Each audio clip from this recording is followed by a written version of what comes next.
The talks continue as we speak, it seems. Any updates in terms of possible progress?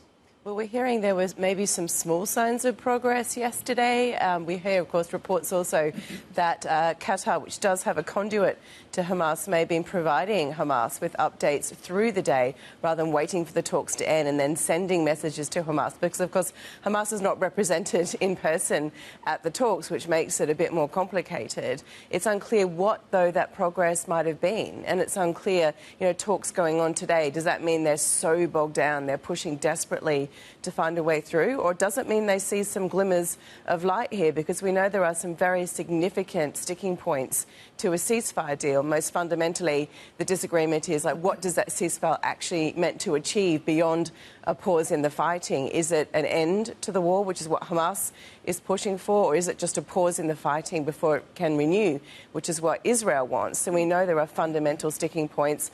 There are some reports of small signs of progress. The talks are going to go on today. After that, of course, again, Qatar will go back to Hamas with an update. The question is, even if they say they've reached a framework for a deal, they can't sign off on it there. They need Hamas to agree and then Israel to agree. And obviously the Israel delegation has to go back to Israel to present this, including to Benjamin Netanyahu, who doesn't seem that inclined really to get a truce. And so there are a lot of steps to walk here before we get anywhere near a ceasefire agreement being enacted. Yeah, Netanyahu, of course, under pressure from his right-wing coalition partners as well, domestically. When it comes to the Bloomberg team, we've been quantifying the potential impact across Gaza and the potential rebuild if and when the conditions allow for that.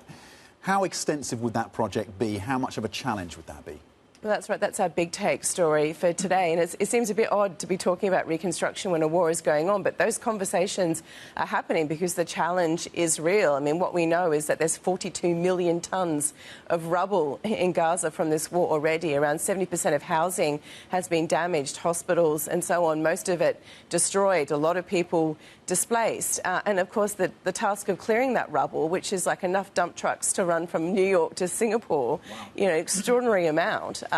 That's complicated by what's in the rubble. I mean, you've got chemicals, you've got perhaps unexploded ordnance. So it's a big, big task to rebuild Gaza. But it's important to be thinking about that now. So our story looks at not just the challenge, but what are the conversations going on about how to start that even alongside a war continuing.